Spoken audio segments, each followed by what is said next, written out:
दोस्तों स्टडी 91 के online platform में आप सभी का बहुत बहुत स्वागत है। दोस्तों आज आप सभी के समक्ष उत्तर प्रदेश पुलिस परीक्षा के लिए हिंदी की क्लास लेकर हाजिर हूं। जहां दोस्तों कैसे हिंदी में ज़्यादा से ज़्यादा स्कोर किया जाए, एक क्लास आप अटेंड कीजिए, आपको खुद ही समझ में आ जाएगा। याद रखेंगे आज हमारा यह 8वां लेक्चर है। इसके पहले मैंने चैप्टर वाइज डिटेल में आपको चीज़ें पढ़ाई है। आप इसी वीडियो के प्लेलिस्ट में जाकर चेक कर सकते हैं, तो पुराने वीडियोज़ भी आपको मिल जाएंगे जहाँ एक एक चैप्टर पर विस्तार से चर्चा किया गया। चलिए आगे बढ़ते हैं। ध्यान दीजिएगा, यह हमारा व्हाट्सएप नंबर दोस्तों 6350091191। कोई भी किताब परचेज करना हो आप इस व्हाट्सएप नंबर से संपर्क कर सकते हैं या फिर स्टडी 91 के वेबसाइट या एप्लीकेशन से जुड़ सकते हैं। आपकी अपनी हिंदी का दोस्तों द्वितीय संस्करण आ चुका है। जी हां, काफी दिनों से किताब पे काम चल रहा था। पूरे 6000 सवालों के साथ एकदम अपडेटेड बुक है दोस्तों। इस किताब को आप जल्दी परचेज कर लीजिए। बहुत शानदार किताब है, ठीक है। 634 पेज की किताब है, बहुत शानदार किताब है, सुपर सेलिंग बुक है। इसके अलावा उत्तर प्रदेश पुलिस परीक्षा के लिए 2 किताबें हमारे पास और है। तो एक है दोस्तों जिसमें मॉक टेस्ट और प्रीवियस पेपर सॉल्यूशन के साथ दिया गया है, और दूसरी किताब है दोस्तों एक बूस्टर सीरीज है, लास्ट टाइम रिवीजन के लिए जबरदस्त बुक है दोस्तों। इस किताब के बारे में जितना कुछ कहा जाए कम है। जिस बच्चे के पास एक किताब होगा ना, उसको इसकी क्वालिटी पता होगी, ठीक है। चलिए आगे बढ़ते हैं, सीधे मुद्दे पर आते हैं कि कौन कौन से सवाल यहां पर दिए गए हैं और हम उसका जवाब कैसे दे पाते, ठीक है। तो पहला सवाल दोस्तों ये रहा आपकी स्क्रीन पर, ठीक है, कि हिंदी राम काव्य परंपरा के अंतर्गत एक विशिष्ट कृति है। कौन सी दोस्तों? राम काव्य परंपरा के अंतर्गत दोस्तों विशिष्ट कृति आपको बताना है। रामचंद्रिका, कवि प्रिया, रसिक प्रिया या विज्ञान गीता। सबसे पहले तो आपको जानना होगा ये चारों रचनाएं किसकी हैं। तो ये चारों रचनाओं के एक ही लेखक है दोस्तों, उनका नाम है केशव दास। कौन है लेखक दोस्तों? इसके लेखक है दोस्तों केशव दास। लेकिन दोस्तों इनकी कवि प्रिया, रसिक प्रिया और विज्ञान गीता जो है, इसमें राम काव्य से संबंध नहीं है। राम काव्य से संबंधित इनकी जो रचना है उसका नाम है रामचंद्रिका। उसमें नाम भी लगा है राम जी का, ठीक है। तो याद रखेंगे रामचंद्रिका। एक बहुत इंपॉर्टेंट सवाल है, इसको आप ध्यान रखेंगे, ठीक है। चलिए आगे बढ़ते हैं। लिख रहा है निम्नलिखित में से कौन सा समास विग्रह वाला पद है, ठीक है, जिसमें ऑलरेडी समास विग्रह। जैसे लिखा नगर प्रवेश, तो नगर प्रवेश तो दोस्तों यह एक शब्द ही दिया है, समास विग्रह तो है नहीं। समास विग्रह का मतलब होता है जिसको तोड़ दिया गया हो और समास के पदों को अलग अलग कर दिया गया हो। तो कार्य में दक्ष, यहां आप देखना दोस्तों कि कार्य में दक्षता की बात कर रही है, यह समास विग्रह हो गया, ठीक है। अच्छा, बच्चों के मन में आ रहा होगा सर ये नगर प्रवेश का समास विग्रह कैसे होता? तब होता जब कहा जाता दोस्तों नगर में प्रवेश। क्या कहा जाता? नगर में प्रवेश। मान लीजिए सर अगली बार आपसे ये पूछ देता कि इस नगर प्रवेश में दोस्तों कौन सा समास है, तो क्या जवाब देते आप? याद रखेंगे अधिकरण समास है। क्या दोस्तों? अधिकरण तत्पुरुष समास है। कौन सा समास है? अधिकरण तत्पुरुष समास है, इसे आप याद रखिएगा। कार्य में दक्ष, यहां पर दोस्तों कार्य में दक्ष, यहां भी क्या है दोस्तों? में पर याद रखेगा अधिकरण का ही दोस्तों पहचान होता है। अधिकरण की पहचान में क्या हम लोग पढ़ते हैं? में पढ़ते हैं और पर पढ़ते हैं, ठीक है। तो इसलिए इसको याद रखेगा। कला प्रवीण मतलब क्या हो जाता है? कला में प्रवीण क्या हो जाएगा? कला में प्रवीण हो जाएगा। यहां भी दोस्तों कौन सा समास? अचानक से कैमरे पर नजर पड़ी, मैंने देखा कि कैमरे में रिकॉर्डिंग नहीं चल रही, ठीक है। तो मैं आपको यही बता रहा था, एक बार फिर से देख लीजिए। नगर प्रवेश यानी नगर में प्रवेश है। कार्य में दक्ष पहले से समास विग्रह है।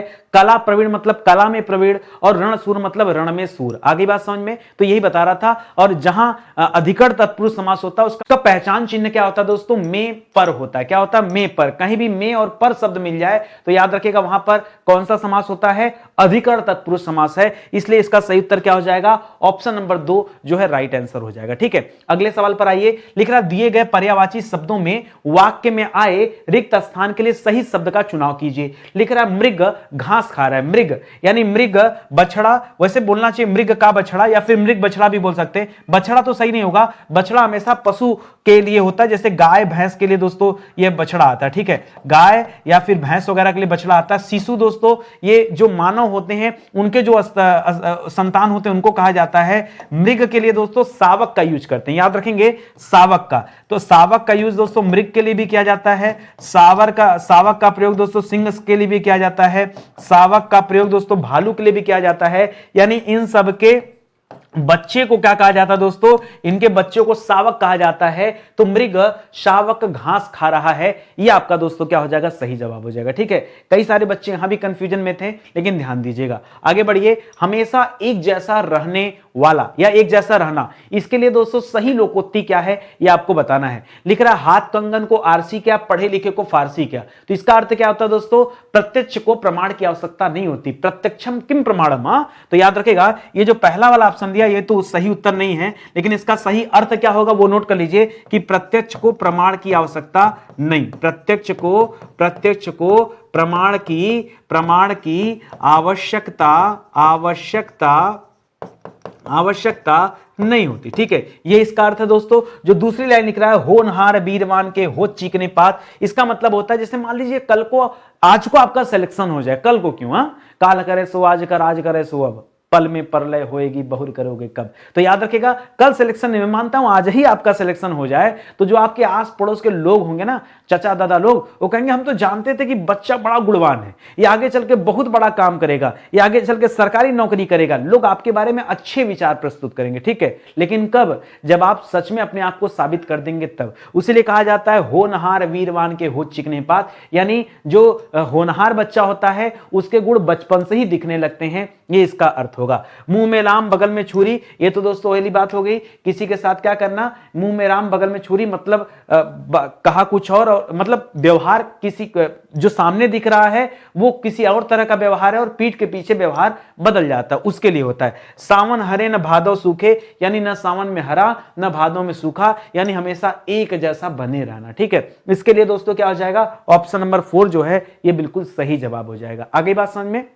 अगले सवाल पर आइए, लिख रहा है रमेश चंद्र शाह को विनायक रचना के लिए सन 2014 में साहित्य अकादमी पुरस्कार से सम्मानित किया गया था। आइए, जब साहित्य अकादमी पुरस्कार की बात आई गई दोस्तों, तो सबसे पहले हम बात करते हैं कि साहित्य अकादमी पुरस्कार की स्थापना कब किया गया। ठीक है, पहली बार दोस्तों इस पुरस्कार की जो स्थापना हुई थी, बच्चे बहुत कंफ्यूजन में रहते हैं, याद रखेगा 1954 में। अब बच्चा कहेगा सर 54 में, हमने तो 55 में पढ़ा है। देखिए, स्थापना 54 में हुआ है।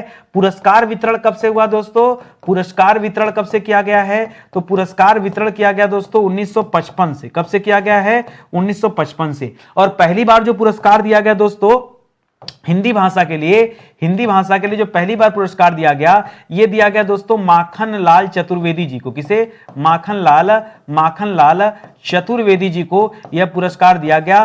किस रचना के ऊपर, इनकी रचना का नाम था हिम तरंगिनी। क्या रचना था दोस्तों, हिम तरंगिणी रचना के ऊपर दिया गया। अगर हम लेटेस्ट की बात करें दोस्तों कि वर्ष 2023 का साहित्य अकादमी पुरस्कार किसे दिया गया है, तो याद रखेगा यह दिया गया दोस्तों संजीव कुमार जी को, संजीव जी को दिया गया है। और इनकी रचना क्या है दोस्तों, मुझे पहचानो। कई दिनों से मैं आपको लगातार पढ़ाते चला रहा हूं, मुझे लगता है अब एकदम रट गया होगा आपको। ठीक है, तो याद रखेगा। अभी फिलहाल जो ये विनायक बोल रहा दोस्तों, विनायक के रचनाकार कौन दोस्तों, रमेश चंद्र शाह जी हैं। और ये रचना उन्होंने कब किया था, चाहे जब हुआ था, लेकिन 2014 में उन्हें जो है इस रचना के लिए साहित्य अकादमी पुरस्कार दिया गया था। और ये क्या है, ये देखिए ये किस प्रकार की रचना है दोस्तों, लिख रहा है जीवनी है, कहानी है, उपन्यास है, कविता है। याद रखेगा दोस्तों यह एक नॉवेल है। क्या दोस्तों, यह एक उपन्यास है जिसका नाम क्या दोस्तों, जिसका नाम है विनायक। क्या नाम दोस्तों, विनायक नाम है, इसको आप याद रखेंगे। अगला सवाल देखिए, रामविलास शर्मा को साहित्य अकादमी पुरस्कार किस वर्ष दिया गया था। रामविलास शर्मा जी को साहित्य अकादमी पुरस्कार यह दिया गया था दोस्तों वर्ष 1970 में। कब दिया गया था, वर्ष 1970 में। एक सवाल और आता है कि रामविलास शर्मा जी को यह पुरस्कार उनकी किस रचना के लिए दिया गया था, तो याद रखेगा उनकी रचना का नाम था निराला की साहित्य साधना। निराला की साहित्य साधना, ये दोस्तों उनकी रचना है। क्या दोस्तों, ये उनकी रचना का नाम है जिसके लिए उन्हें क्या दिया गया था, साहित्य अकादमी पुरस्कार दिया गया था। इसके ठीक 2 साल पहले याद रखेगा दोस्तों 1968 में हरिवंश राय बच्चन जी को यह पुरस्कार दिया गया था। हरिवंश राय बच्चन, अमिताभ बच्चन के पिताजी हैं दोस्तों हरिवंश राय बच्चन जी, इनको यह पुरस्कार दिया गया था। उनकी रचना का नाम था दो चट्टाने। क्या नाम था दोस्तों, दो चट्टाने। और जिनके ऊपर इनकी रचना है ना, निराला जी के ऊपर, ठीक है, सूर्यकांत त्रिपाठी निराला, उन्हें तो दोस्तों साहित्य अकादमी पुरस्कार नहीं मिला, लेकिन उनके इस काम के लिए दोस्तों मिला है, इसको याद रखेगा। एक चीज और बताना चाहूंगा दोस्तों, हम लोग पढ़ते हैं कि साहित्य अकादमी पुरस्कार कुल कितनी भाषाओं में दिया जाता है, तो दोस्तों कुल 22 भाषाओं में दिया जाता है। ठीक है, 22 भाषाओं में दिया जाता है। ये 22 भाषाओं का उल्लेख कहां दोस्तों, ये 8वीं अनुसूची में उल्लेख है। कहां दोस्तों, 8वीं अनुसूची में 22 भाषाओं का उल्लेख है, उनमें दिया जाता है। लेकिन अभी हाल फिलहाल में दोस्तों 2 और भाषाओं को शामिल किया गया। याद रखेंगे, अब साहित्य अकादमी पुरस्कार अंग्रेजी भाषा और राजस्थानी भाषा के जो होते हैं क्या होते हैं दोस्तों, कलाकार नहीं, ठीक है, क्या होते हैं, जो कवि होते हैं, जो लेखक होते हैं, उन्हें भी यह पुरस्कार दिया जाता है। तो 22 कलमें, 2 भाषाएं और हैं, इसको भी याद करिए। अब आप कहेंगे सर पिछली वाली क्लास में तो आपने नहीं बताया। भाई धीरे धीरे आपके अंदर चीजें डालनी है, ये क्लास समाप्त नहीं हो जा रही ना, एक बार में थोड़े डालेंगे, धीरे धीरे आहिस्ता आहिस्ता। जैसे मुझे पहचानो, आपको याद हो गया ना, माखनलाल चतुर्वेदी याद हो गए, हिम तरंगिनी याद हो गया, 1954-55 के बीच में क्लैरिफिकेशन आपको याद हो गया। उसी तरह से ये भी चीजें आप याद करते चलिए और मजे से पढ़ते चलिए, ठीक है। चलिए आगे बढ़ते हैं, अगले सवाल पर आते हैं। अगला सवाल लिख रहा है कि निम्नलिखित शब्दों के क्रमशः पर्यायवाची शब्द क्या है बताना है। पार्वती दे रहा है, पुत्र लिख रहा है और पृथ्वी लिख रहा है, ठीक है। तो पार्वती को शिवा तो कहते हैं और पुत्र को अवनी नहीं कहते। अवनी किसे कहते हैं दोस्तों, अवनी कहते हैं पृथ्वी को, तो ये तो गलत हो जाएगा। और आत्मजा कहते हैं दोस्तों पुत्री को, तो ये वाला तो गलत हो गया, ठीक है। दूसरा लिख रहा है रुद्राणी, रुद्राणी किसे कहते हैं, पार्वती जी को कहते हैं, सही है। नंदन दोस्तों पुत्र को कहते हैं और अवनी दोस्तों पृथ्वी को कहते हैं, तो ये आपका बिल्कुल सही जवाब हो जाएगा। यहां पे तीसरा वाला क्यों गलत है, क्योंकि उमा तो पार्वती को कहते हैं, सुत दोस्तों पुत्र को कहते हैं, लेकिन सुधा किसे कहते हैं दोस्तों, सुधा अमृत को कहते हैं, ठीक है। तो यहां अमृत का तो पूछा नहीं, इस वजह से गलत हो गया। सुमन दोस्तों किसे कहते हैं, सुमन कहते हैं पुष्प को, किसे कहते हैं, पुष्प को। सुता कहते हैं दोस्तों किसे, सुता कहते हैं पुत्री को, और वसुधा पृथ्वी को कहते हैं। तो इस वजह से दोस्तों चौथा वाला भी ऑप्शन गलत हो गया। तो जो सही उत्तर है वो है दोस्तों ऑप्शन नंबर 2, रुद्राणी, नंदन और अवनी, ये आपका राइट आंसर हो जाएगा। इसको आप याद रखेंगे। जिन बच्चों को पर्यायवाची अच्छी याद होगी ना, वो अच्छे से कवर करेंगे, ठीक है, बता भी पाएंगे। प्रभु जी तुम चंदन हम पानी, ये जो पंक्ति है दोस्तों ये किस कवि की पंक्ति है, ठीक है। प्रभु जी तुम चंदन हम पानी, याद रखेगा रैदास की रचना। जी हाँ, कई सारे किताबों मैंने देखा हम लोग दादू दयाल टिक किए थे और किताबों ने बकायदा व्याख्या भी दिया था दादू दयाल का, लेकिन दादू दयाल जवाब नहीं होगा दोस्तों। जवाब क्या होगा दोस्तों, रैदास जी होंगे। इनकी रचना इनकी द्वारा ये लाइन कहा गया दोस्तों, प्रभु जी तुम चंदन मैं पानी, ठीक है। अच्छा, कबीरदास की एक प्रसिद्ध जो है लाइन है दोस्तों, जो बार बार परीक्षा में पूछता है, माला फेरत जुग बिता, माला फेरत जुग बीता, ठीक है। यानी माला फेरते फेरते क्या हुआ, बहुत समय बीत गया। माला फेरत जुग बीता नहीं, जुग भया, माला फेरत जुग भया ना, जुग भया, यही है ना। पूरा मैं लाइन बोल दे रहा हूं, माला फेरत जुग भया, फिरा न मन का फेर, ठीक है, ये लाइन। और हरिदंस निरंजनी की अगर हम बात करें तो इनसे संबंधित एक बढ़िया सवाल पूछता आपके परीक्षा में कि निरंजनी संप्रदाय, ये निरंजनी क्या दोस्तों, यह एक संप्रदाय है, ठीक है। इस निरंजनी संप्रदाय के संस्थापक कौन थे दोस्तों, इसके संस्थापक कौन थे, तो याद रखिएगा इसके संस्थापक थे हरिदास जी। ये परीक्षा में खूब पूछा जाता है। और रही बात दादू दयाल के बारे में, तो दादू दयाल के बारे में दोस्तों याद रखेंगे, इनकी रचनाओं का संकलन, रचनाओं का संकलन किस नाम से किया गया दोस्तों, अंगवधू नाम से। किस नाम से, अंगवधू के नाम से रचनाओं का संकलन किया गया है। और जो अंगवधू के नाम से संकलन हुआ है, इसका संकलन किसने किया है दोस्तों, तो याद रखेगा रज्जब ने किया है। किसने किया, रज्जब ने किया है, ये आप याद रखेंगे। जैसे आपने साखी शब्द रमैनी का नाम सुना होगा ना, ठीक है, बीजक कबीरदास की रचनाओं का संकलन है। उसी तरीके से दोस्तों आप इसे भी याद रखेगा, रज्जब ने अंगवधू नाम से दादू दयाल की रचनाओं का संकलन किया है, ये आप याद रखेंगे, ठीक है। तो संबंधित जो लाइनें हैं जो परीक्षा में बार बार पूछी जा सकती हैं, हम सीधे उस पर बातचीत करते हैं, ठीक है। अगला सवाल देखिए, राष्ट्र में अगर ई प्रत्यय लगा देंगे, प्रत्यय हमेशा कहां लगता है दोस्तों, जो हमने पढ़ा है कि प्रत्यय हमेशा कहां लगता है, अंत में लगता है। और उपसर्ग कहां लगता है दोस्तों, उपसर्ग हमेशा प्रारंभ में लगता है। तो अगर मान लीजिए यहां पर राष्ट्र मूल शब्द है, राष्ट्र क्या दोस्तों, मूल शब्द है, और इसमें ई प्रत्यय लग जाए तो क्या बन जाएगा दोस्तों, यह बन जाएगा राष्ट्रीय। क्या बन जाएगा, राज्य तो बनेगा नहीं, ये तो राज्य में ई प्रत्यय है। और छोटी की मात्रा तो बिल्कुल गलत है, राष्ट्रीयता भी नहीं होगा दोस्तों, क्या हो जाएगा, राष्ट्रीय हो जाएगा। एक चीज और समझाना चाहूंगा, मान लीजिए अंश शब्द लिखा है और अंश में अगर आपने इक प्रत्यय लगा दिया, तो अंश से क्या बनता है, आंशिक मत करेगा, क्या करेगा, आंशिक करेगा। अ की जगह आ कर लीजिएगा। जैसे मान लीजिए समुद्र शब्द दे दिया, समुद्र में अगर आपने इक प्रत्यय लगाया तो क्या बनाएंगे, स की जगह सा करिएगा, क्या करेंगे, सामुद्रिक कीजिएगा, तब जाके सही होगा, नहीं तो गलत हो जाएगा। ये मेरी बात विशेष रूप से ध्यान दीजिएगा, ठीक है। जैसे एक और एग्जांपल देता हूं, मान लीजिए प्रमाण शब्द दे दिया, प्रमाण में आपने इक प्रत्यय लगा दिया, ठीक है, तो क्या हो जाएगा, प्र की जगह प्रा हो जाएगा, प्रामाणिक करिएगा, क्या करेंगे, प्रामाणिक, ठीक है। प्रामाणिक होगा, इसी तरह वर्ष से वार्षिक बन जाएगा, शरीर से शारीरिक बन जाएगा, मनस से मानसिक बन जाएगा, ये सब याद रखेगा। धर्म से धार्मिक बन जाएगा, सप्ताह से साप्ताहिक बन जाएगा, ये सारे तथ्य याद रखें, ठीक है। परीक्षा में जब जब पूछा जाता है बच्चे बहुत कंफ्यूजन में गलती करते हैं। मेरी क्लास में आप टाइम पास नहीं पाएंगे, मैं आपका स्पीड इतना बना के चलता हूं ना कि परीक्षा में भी आप इसी स्पीड में सवाल हल करो, ठीक है। अगला सवाल देखो, वाक्य में आए रिक्त स्थानों की पूर्ति करना आपको कि गांव के लोगों को कहते हैं, क्या कहते हैं दोस्तों, गंवार। कह दोगे तो इतनी मार खाओगे सही हो जाओगे, गंवार नहीं कहते, गंवार कहा जाता है निरक्षर को। गंवार व्यक्ति का मतलब क्या दोस्तों, जो व्यक्ति निरक्षर होता है, निरक्षर मतलब जिसे अक्षर का ज्ञान ना हो उसे गंवार कहते हैं, ठीक है। यहां होगा ग्रामीण, ये गांवोरा और दुहाती मत करेगा, हां देहाती कह सकते हैं, तो देहाती कहा जाता है देहात में रहने वाले को, ठीक है, उसे कहा जाता है। फिलहाल यहां जो सही उत्तर है ये हो जाएगा ग्रामीण। इसी तरह से नगर में रहने वाले को क्या कहते हैं दोस्तों, नगरीय। नगरीय की नागर कहते हैं, नगर में रहने वाले को नागर कहते हैं, नगरीय तो अलग हो जाएगा, ठीक है, वो तो एक सभ्यता को दर्शाता है, ठीक है। चलिए आगे बढ़ते हैं। रामकुमार वर्मा ने प्रेमाख्यान परंपरा का प्रवर्तक किसे माना है। यहां पर थोड़ा सा एडिट करिएगा दोस्तों,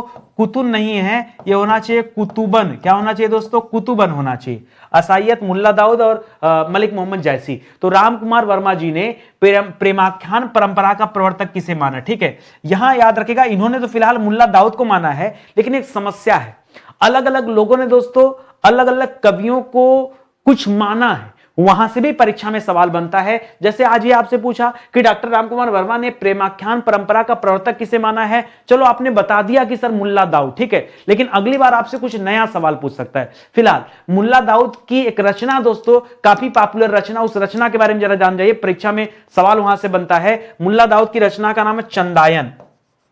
क्या दोस्तों, इनकी रचना का नाम क्या है, चंदायन।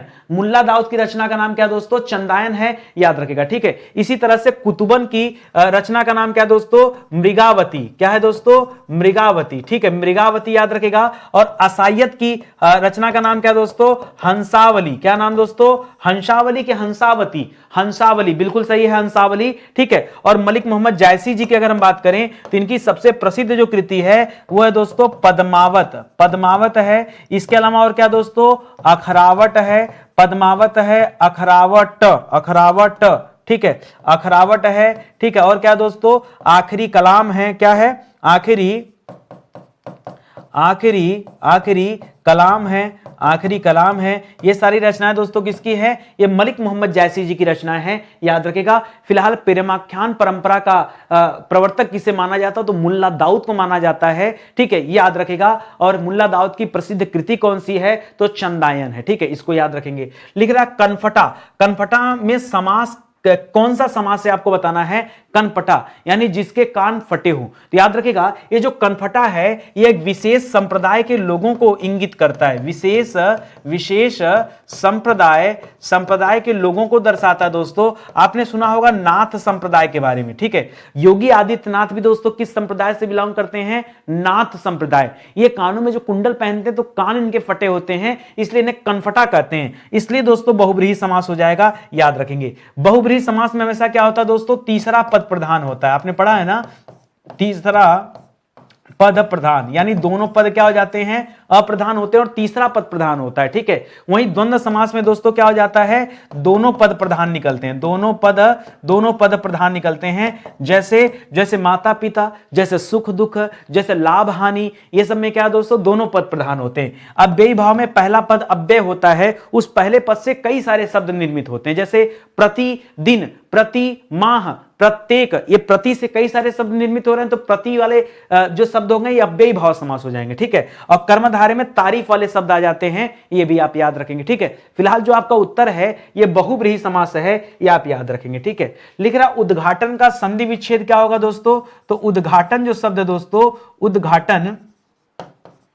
उद्घाटन जो शब्द है इसका संधि विच्छेद करेंगे तो आपको मिलेगा उत धन घाटन। क्या मिलेगा दोस्तों, उत धन घाटन मिलेगा।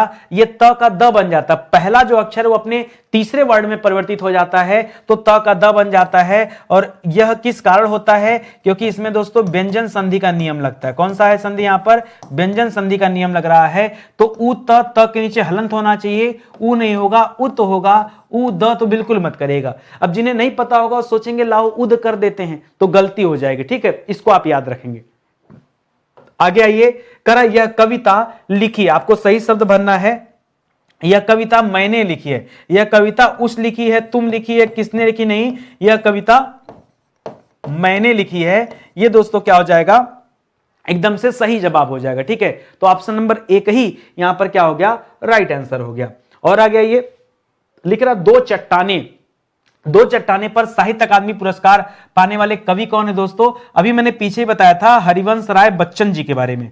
हरिवंश राय बच्चन जी को यह पुरस्कार 1968 ईस्वी में दिया गया था, यह आप याद रखें। और मैंने कई सारी बातें बताया कि दोस्तों साहित्य अकादमी पुरस्कार की जो स्थापना हुई है वह स्थापना 1954 में हुआ है, लेकिन दोस्तों पुरस्कार जो बांटे गए हैं वो पुरस्कार वितरण कब से हुआ है? 1955 से हुआ है। ठीक है, और पहली बार माखनलाल चतुर्वेदी जी को पुरस्कार दिया गया है।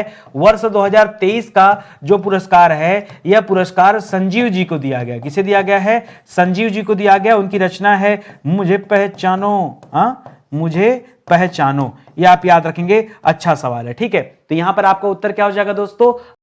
ऑप्शन नंबर 3 जो है ये बिल्कुल सही हो जाएगा। एक चीज और कहना चाहूंगा, हरिवंश राय बच्चन जी का नाम आ ही गया दोस्तों, तो हरिवंश राय बच्चन जी की कुछ रचनाएं हैं। जैसे आपने सुना होगा दोस्तों मधुबाला। मधुबाला दोस्तों किसकी कृति है? मधुबाला या फिर दोस्तों मधुशाला, दोनों याद रखेगा। मधुबाला, मधुशाला, ये दोनों कृतियां किसकी है? वो इन्हीं की कृतियां। एक हम लोग बचपन में कविता पढ़ते थे, नीड़ का निर्माण फिर, वो भी दोस्तों इन्हीं का है। ठीक है, इसी तरह से गजानन माधव मुक्तिबोध की जो रचना है, इनकी क्या रचना दोस्तों? याद रखेगा, चांद का मुंह टेढ़ा है। चांद का मुंह टेढ़ा है, यह किसकी रचना दोस्तों? ये गजानन माधव मुक्तिबोध की रचना है। और यहां पर दोस्तों एक नाम दे रहा, नागार्जुन। नागार्जुन की प्रसिद्ध रचना क्या दोस्तों? याद रखेगा, रतिनाथ की चाची।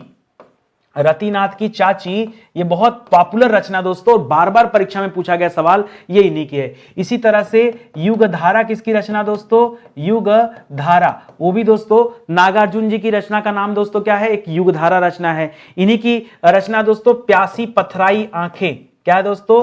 प्यासी पथराई आंखें। और एक और लिखेगा दोस्तों, सतरंगे पंखों वाली।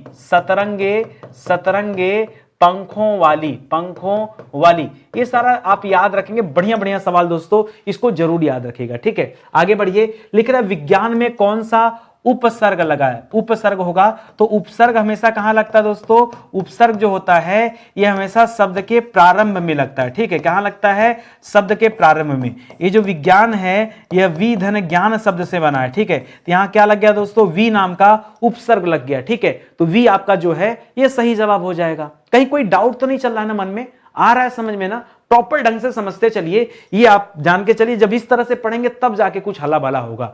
याद रखेगा, स्टडी 91 के प्लेटफॉर्म से हमारा एक नया पोर्टल लॉन्च किया गया दोस्तों, जिसका नाम है study91pro.com। इस प्रो को बनाने की जरूरत इसलिए केवल पड़ी क्योंकि हम चाहते थे कि आपको एक बढ़िया टेस्ट सीरीज मिले। जब आप टेस्ट देंगे तब आप समझ पाएंगे कि सच में आपकी पोजीशन क्या है। तो आपको अगर अपने पोजीशन के बारे में जानना है तब दोस्तों आप इस टेस्ट सीरीज को जरूर ज्वाइन करें, क्योंकि यहां पर आपको मिलता अति संभावित प्रश्नों की विशेष श्रृंखला मिलती है। तो आप आके ज्वाइन कीजिए और अच्छे से आप टेस्ट दीजिए। ये जो किताब है, यहां जो टेस्ट मिलेंगे वो अलग होगा और इस किताब में जो टेस्ट दिए गए हैं ये बिल्कुल अलग हैं। दोनों टेस्ट में दोस्तों प्रॉपर डिस्क्रिप्शन भी दिया गया है, बढ़िया से लिखा गया है, आप कहीं कंफ्यूज होने वाले नहीं है। ठीक है, तो एक बार आप टेस्ट सीरीज को ज्वाइन कीजिए। ये टेस्ट सीरीज कई सारे बच्चों के मन में होगा सर कितने में, तो देखिए टेस्ट सीरीज जो 1 महीने के लिए दिया जा रहा है वो आपको दिया जा रहा है दोस्तों 99 में। सोचिए 99 में दोस्तों आपको यहां पर टेस्ट सीरीज दिया जा रहा है। और इस टेस्ट सीरीज में मॉक टेस्ट भी है, प्रीवियस ईयर पेपर भी है, करंट अफेयर भी है, सेक्शनल टेस्ट भी है। और ये सर क्या बात करें, मतलब ये लगभग 200 के आसपास जो टेस्ट हैं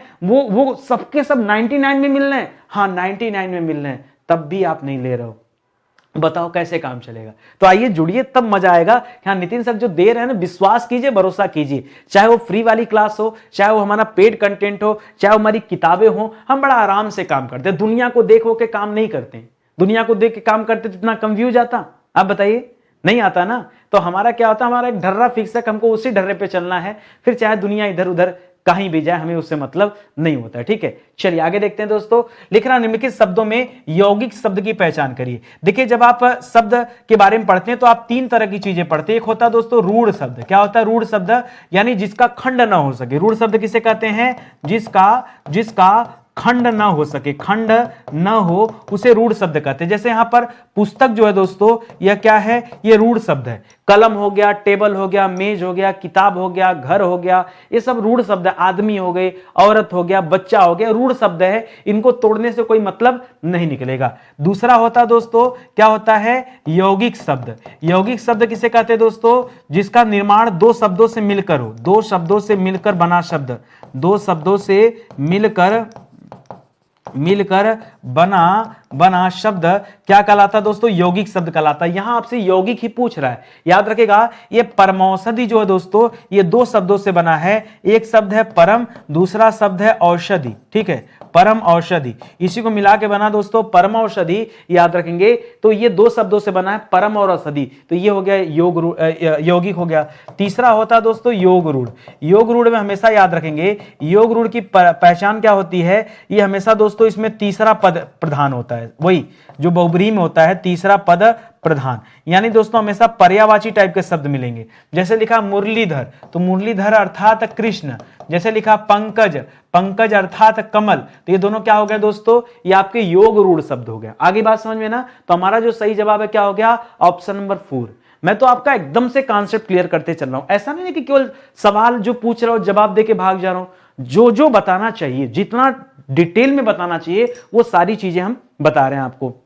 आगे बढ़िए। निम्नलिखित में से कौन से शब्द का निम्नलिखित में से किस शब्द का वचन एक साथ नहीं रहता, यानी बदल जाता है? ठीक है, जैसे बेटा दिया है तो बेटा का क्या हो जाएगा दोस्तों? हमारे बेटे। ठीक है, बेटे हो जाएगा, या हमारे बेटों भी हो सकता है, बेटे हो सकता है, बेटों हो सकता है, कई सारे बेटे हैं। लेकिन काका का काके तो नहीं होगा। ठीक है, हम मूवी वगैरह भले वो काके तो बुला लेते हैं, लेकिन काका का बहुवचन नहीं होता है, पापा का बहुवचन नहीं होता है, चाचा का बहुवचन नहीं होता है, दादा का बहुवचन नहीं होता है, फूफा का बहुवचन नहीं होता है। यानी उसमें वचन परिवर्तन नहीं होता है, वो एक वचन बहुवचन में एक समान रहते हैं। ठीक है, ये आप याद रखेंगे। तो यहां जो सही जवाब हो जाएगा, ये हो जाएगा बेटा।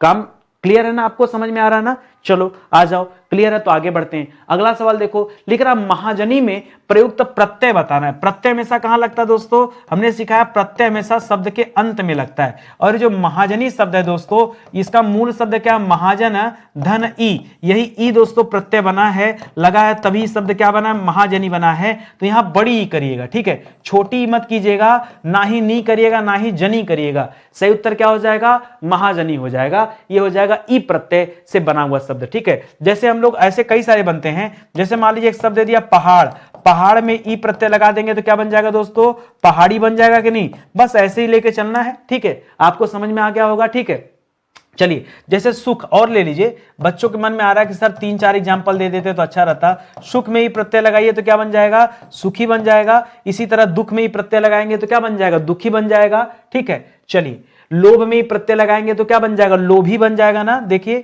लोभ, एक शब्द लिख दिया लोभ, और लोभ में ई प्रत्यय लगा तो क्या बन गया दोस्तों? लोभी बन गया। ठीक है, ऐसे ही बनाना है। आई बात समझे ना? मैं तो 2-4 एग्जाम्पल आपको दे सकता हूं, बाकी तो मेहनत आपको करना है। आगे बढ़िए।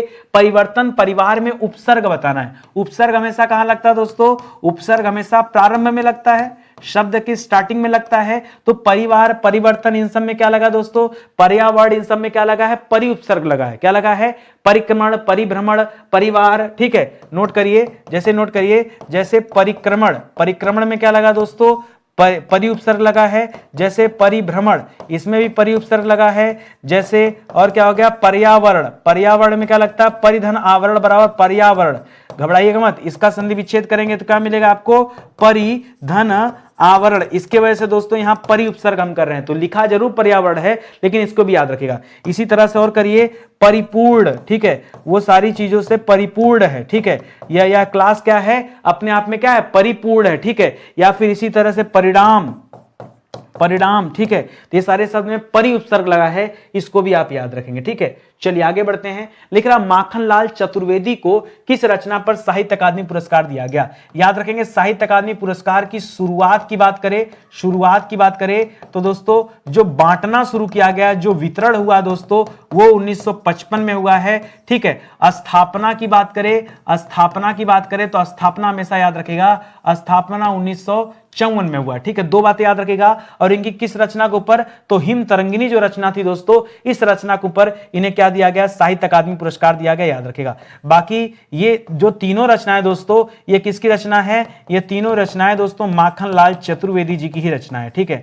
माखनलाल चतुर्वेदी जी की ही रचना है, इसको भी याद रखेगा, किसी और की नहीं है। चाहे वो युग चरण की बात कर ले, चाहे वो हिमकिरीटनी की बात कर ले, हिम तरंगिनी की बात कर ले, वेडुलो गुजे धरा की बात कर ले, ये आप याद रखेंगे, ठीक है। आगे बढ़िए। भारत के उच्चतम न्यायालय तथा उच्च न्यायालय, उच्चतम न्यायालय मतलब सुप्रीम कोर्ट और उच्च न्यायालय मतलब हाई कोर्ट, की भाषा संबंधी निर्देश किस अनुच्छेद में दिया गया बताना है। किसके बारे में? जो हाई कोर्ट और सुप्रीम कोर्ट की भाषा संबंधी अनुच्छेद है, वो दोस्तों कहां बताया गया है? तो याद रखेगा उसके बारे में बताया गया अनुच्छेद 348 में। कहां बताया गया? 348 में।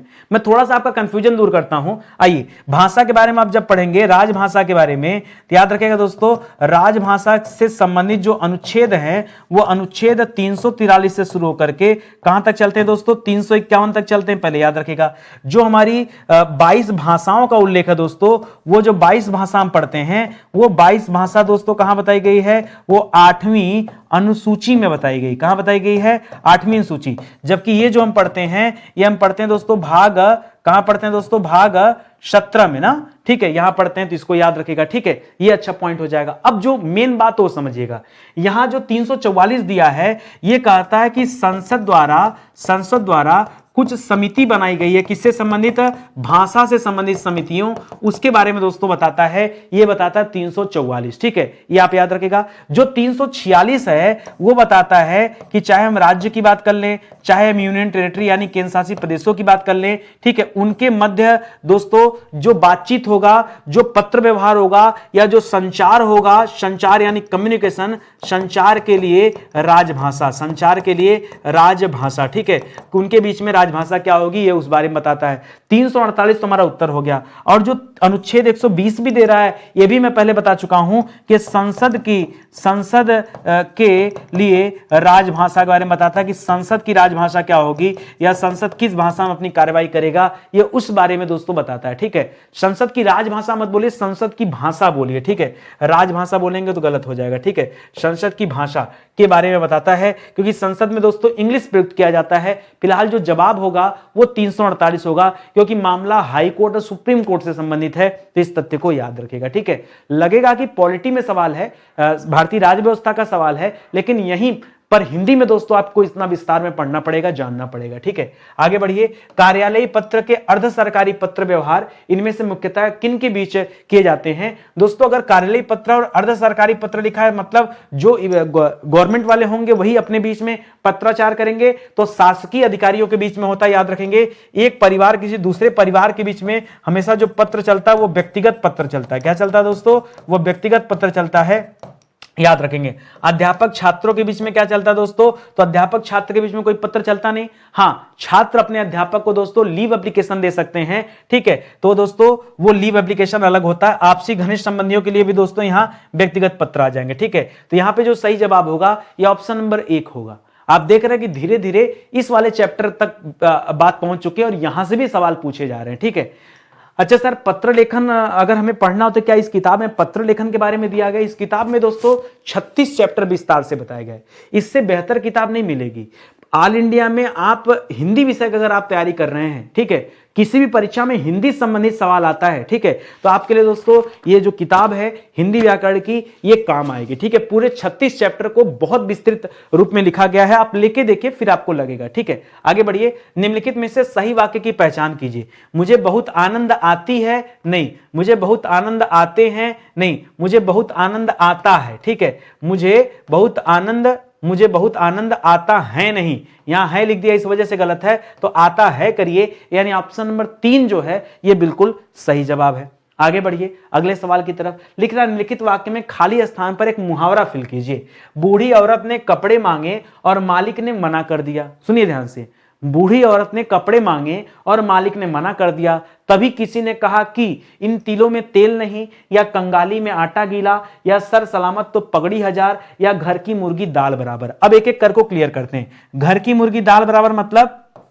ठीक है, जो अपने लोग होते हैं उनकी कीमत नहीं होती, ठीक है, अपनों की कीमत नहीं होती, अपनों की कीमत नहीं समझता इंसान, ठीक है, कीमत नहीं समझता। जो अपने पास है ना उसे हम हमेशा कमजोर समझते हैं, ठीक है। सर सलामत तो पगड़ी हजार, यानी अगर सिर सलामत रहे तो क्या होगा, आगे लाभ ही लाभ मिलेगा। कंगाली में आटा गीला मतलब हर तरफ से नुकसान ही नुकसान, ठीक है। और इन तिलों में तेल नहीं मतलब इनके पास औकात नहीं है, इनके पास औकात बोलना सही नहीं, इन तिलों में तेल नहीं मतलब जैसे बूढ़ी औरत ने कपड़े मांगे और मालिक ने मना कर दिया, तो यही है ना कि उसके पास सामर्थ्य नहीं है, ठीक है, इन तिलों में तेल नहीं, इनके पास सामर्थ्य नहीं है। इस प्रकार सोचेंगे तब आपको आपका आंसर मिलेगा, आंसर नंबर 1, ये जो है सही जवाब होगा। आगे बढ़िए। तेलुगु शब्द की उत्पत्ति दोस्तों किस भाषा से हुई है, तो याद रखेगा तूफानु नहीं, इसकी उत्पत्ति दोस्तों त्रिलिंग से मानी जाती है, ठीक है। एक सवाल और पूछता है, क्या तेलुगु का किसी प्रकार से संबंध संस्कृत से है क्या इसका संबंध संस्कृत से है क्या, तो बोलिएगा नहीं, इसका संबंध कतई संस्कृत से नहीं। हां,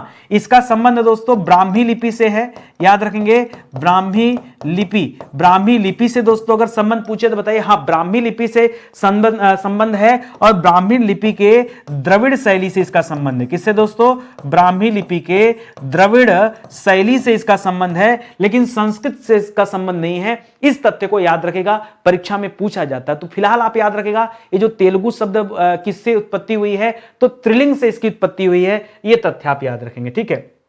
आगे बढ़िए। निम्नलिखित में से समासिक पद चुनना है। जो समासिक पद है यानी जिसका विग्रह नहीं हुआ, समासिक पद है, तो समासिक पद कौन सा हो जाएगा दोस्तों, वायुवेग। वायुवेग दोस्तों समासिक पद है।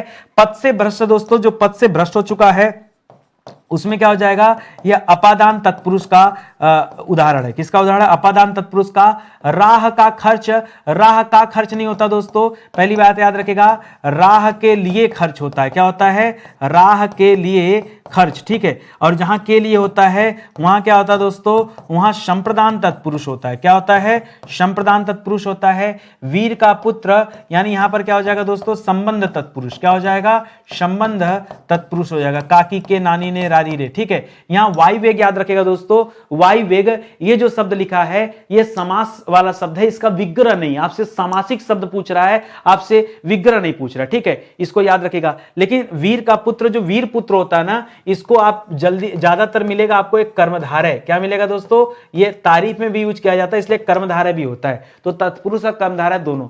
फिर कंफ्यूजन, अरे कंफ्यूज मत होइए, दशानन क्या है। अब आप कहेंगे बहुव्रीहि है, मैं कहूंगा द्विगु समास है, बताओ गलत है क्या। हम कहेंगे नवरत्न क्या है, नवरत्न, ठीक है, तो आप कहेंगे द्विगु समास, हम कहेंगे बहुव्रीहि समास, गलत है क्या। तो कई बार एक ही शब्द के दो दो उत्तर होते हैं, तो ऐसे में आप थोड़ा अलर्ट रहिए। उसी तरीके से यहां वीर पुत्र ये संबंध तत्पुरुष भी है और कर्मधारय दोनों है, इसलिए कंफ्यूज नहीं होना। फिलहाल जो हमारा उत्तर है वो है दोस्तों वायु वेग, ठीक है, वायु का वेग, ठीक है। आगे बढ़िए। गणपति चंद्र गुप्त ने हिंदी का प्रथम कवि किसे माना है, ठीक है, हिंदी का प्रथम कवि इन्होंने किसे माना है, पुंड को या सरहपाद को या शालिभद्र सूरी को या स्वयंभू को। किसकी बात कर रहा है, गणपति चंद्र गुप्त की बात कर रहा है। तो इन्होंने शालिभद्र सूरी को हिंदी का प्रथम कवि माना है, ठीक है। किसने माना दोस्तों, यही इंपॉर्टेंट है, तो याद रखेगा गणपति चंद्र गुप्त ने किसे माना है, शालिभद्र सूरी को हिंदी का प्रथम कवि माना है। उसी तरह से राहुल सांस्कृत्यायन ने किसे माना है दोस्तों, तो सरहपाद को माना है, ठीक है। राहुल सांकृत्यायन सांकृत्यायन ने किसे माना दोस्तों, तो इन्होंने सरहपा को, कई जगह पे सरहपा मिलेगा, कई जगह पे सरहपाद मिलेगा, तो कंफ्यूज मत होइएगा। उसी तरह से जब हम स्वयंभू की बात करेंगे तो स्वयंभू को किसने माना है, तो डॉक्टर रामकुमार वर्मा ने माना है। किसने माना है, डॉक्टर रामकुमार वर्मा ने किसे माना है, प्रथम कवि, तो स्वयंभू को माना है, ठीक है। इसके अलावा एक सवाल और देता है स्वयंभू के बारे में, पूछता है अपभ्रंश का वाल्मीकि एवं व्यास किसे कहते हैं। कभी सवाल मिले आपको कि अपभ्रंश का वाल्मीकि एवं व्यास, ठीक है, वाल्मीकि ने रामायण की रचना किया, व्यास ने महाभारत की रचना किया। तो ये किसे कहा जाता है दोस्तों? ये स्वयंभू को ही कहा जाता है, ठीक है। ये जैन के प्रसिद्ध आचार्य थे, ये भी याद रखेगा। ये जो पुंड लिख रहा दोस्तों, पुंड तो जवाब नहीं होगा। हाँ, पुंड की जगह दोस्तों अगर पुष्पदंत लिखा होता तो एक नया सवाल मैं आपको दे देता, पुष्पदंत से संबंधित पूछता है। पुष्पदंत को क्या कहते हैं दोस्तों? तो पुष्पदंत को हिंदी का भवभूति कहते हैं। क्या कहते हैं? हिंदी का भवभूति दोस्तों किसे कहा जाता है? तो पुष्पदंत को कहा जाता है। ये आप याद रखेंगे, ठीक है। थोड़ा डिटेल में मिला सवाल ना। चलो आज गणपत चंद्रगुप्त दे दिया, कल तो आपसे कुछ पूछ सकता है ना। यही मान लो सवाल बन गया कि राहुल सांकृत्यायन ने किसे हिंदी का प्रथम कवि माना, तो क्या बताओगे? तब याद रखेगा सरहपा को। किसे? सरहपा को। सरहपा या सरहपाक को, ये आप याद रखेगा, ठीक है। या पूछ दिया अपभ्रंश का वाल्मीकि या व्यास किसे कहा जाता है, तब क्या बताएंगे? स्वयंभू को कहा जाता है, ठीक है। ये सारा तथ्य आप याद रखेगा, बहुत इंपॉर्टेंट ये सवाल है और परीक्षा में बार बार पूछे जाते हैं ऐसे सवाल। आप अलर्ट रहिए पढ़ के, ठीक है। आप देख भी रहे हैं किस तरह से हिंदी में कितना डिफिकल्ट सवाल पूछे जा रहे हैं, ठीक है। आगे बढ़िए। निम्नलिखित में से सही वाक्य की पहचान कीजिए। इस पर्वतीय क्षेत्र में सर्वस्व शांति है, सर्वस्व नहीं सर्वत्र शांति है। सर्वविदित भी नहीं होगा, सर्वहारा भी नहीं होगा। क्या होगा दोस्तों? सर्वस्व शांति है। सर्वस्व मतलब सर्वस्व नहीं सर्वत्र, सर्वत्र मतलब सभी जगह पर, ठीक है, शांति है। सर्वस्व तो लोगों के लिए हो जाएगा, ठीक है। तो यहां लोग की बात नहीं, यहां क्षेत्र की बात हो रहा है। क्षेत्र के लिए हमेशा सर्वत्र का प्रयोग करेंगे। जहां या दो से अधिक धातुओं का प्रयोग साथ साथ किया जाता है वह क्रिया क्या कहलाती है? सकर्मक तो उसे कहते हैं जहां कर्म होता है, अकर्मक उसे कहते हैं जहां कर्म नहीं होता है। यहां हो जाएगा दोस्तों संयुक्त क्रिया। नाम धातु में क्या होता है? हम पढ़ेंगे जहां संज्ञा, सर्वनाम और विशेषण, संज्ञा, सर्वनाम और विशेषण का प्रयोग भी हो क्रिया के रूप में, ठीक है, तब दोस्तों वहां पर क्या होता है? नाम धातु क्रिया हो जाता है। जैसे दोस्तों, जैसे लाठी से लठियाना। हेलो, एक सेकंड, लगता है लाइट डिस्कनेक्ट हो गया। चलिए, तो सेशन अब हमें ही ऑफ ही करना पड़ेगा, अब इसके अलावा कुछ कर नहीं सकते हैं, ठीक है। उसके लिए मैं क्षमा चाहता हूं, थैंक यू। मैंने कहा अभी कि लाइट दोस्तों कट गई थी, इसकी वजह से दिक्कत आ गया था, तो अभी ठीक हो गया, ठीक है। तो यहाँ पर हम लोग पढ़ रहे थे दोस्तों सामान्य हिंदी में, और अगला सवाल था प्रत्येक। प्रत्येक इस संधि का उदाहरण है। किस संधि का उदाहरण दोस्तों? तो आइए देखते हैं। प्रत्येक जब आप लिखेंगे तो आपको मिलेगा प्रतिधन एक। क्या मिलेगा? प्रतिधन एक बराबर प्रत्येक हो जाएगा। और यहां पर संधि कौन सी आती दोस्तों? यण स्वर संधि आता है। क्या आता है दोस्तों? यह यण स्वर संधि का एग्जांपल है, ठीक है। इसको याद रखिएगा, बहुत इंपॉर्टेंट सवाल, इस तरह के सवाल आते हैं। एक चीज और कंफ्यूजन आपका दूर करना चाहूंगा, परीक्षा में आता है सत्याग्रह। सत्याग्रह में कौन सी संधि? तो बच्चे समझते हैं त के साथ, अगर य और त एक साथ है तो उनको लगता है यण होगा, नहीं, गलत है दोस्तों।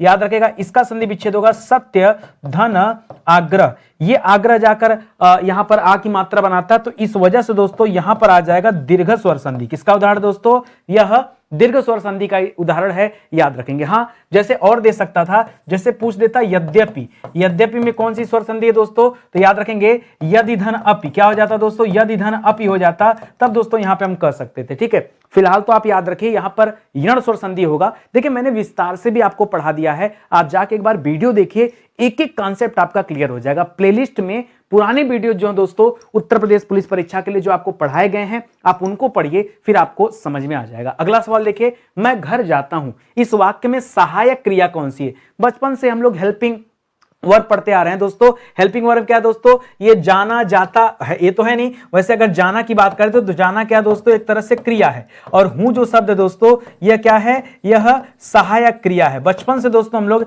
हेल्पिंग वर्ब पढ़ते आ रहे हैं, तो याद रखेगा यहां सही उत्तर क्या हो जाएगा?